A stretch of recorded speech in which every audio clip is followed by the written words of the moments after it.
You want to say hi to the people?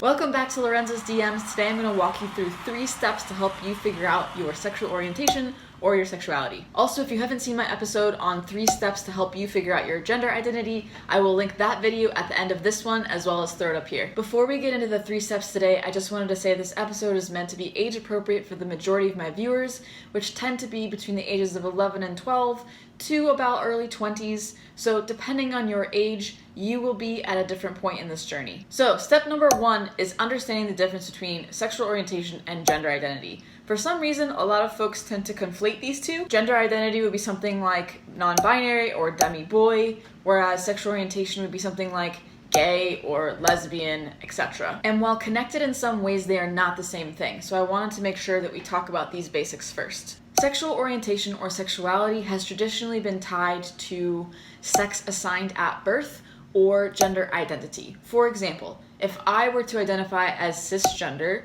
assigned female at birth, and I say that I'm a girl and I like girls, then my sexual orientation or sexuality would be lesbian. That is the label, that would be the term. And this is where things get a little messy because I don't identify as female, I don't identify as a girl, which is inherent in that label.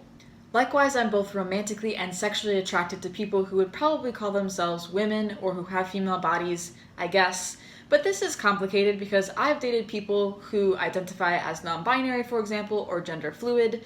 So when we think about labels like this, the entire construction of sexual orientation becomes even more puzzling. So all of this is to say is that step number 1 is understanding that all of these factors play a role in your sexual orientation or your sexuality. Step number 2 is understanding there is a difference between romantic and sexual attraction. You can be romantically and sexually attracted to the same person.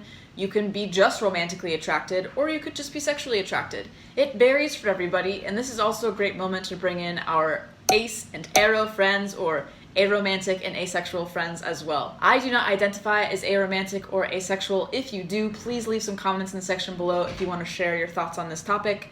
I personally identify as demisexual, which means that I have to be romantically attracted to someone before I'm interested in them sexually. Step number 3 is experiment, and this really depends on how old you are and what you're interested in exploring. If you are 11 and watching this, that's going to look a lot different than if you are 39 and watching this. At all stages of life, however, self-reflection is really helpful. If something or someone attracts your attention, think about why. Why? If you are at a place right now where dating is appropriate, try that. In my own journey, I have learned a lot about what I do and do not want in a partner.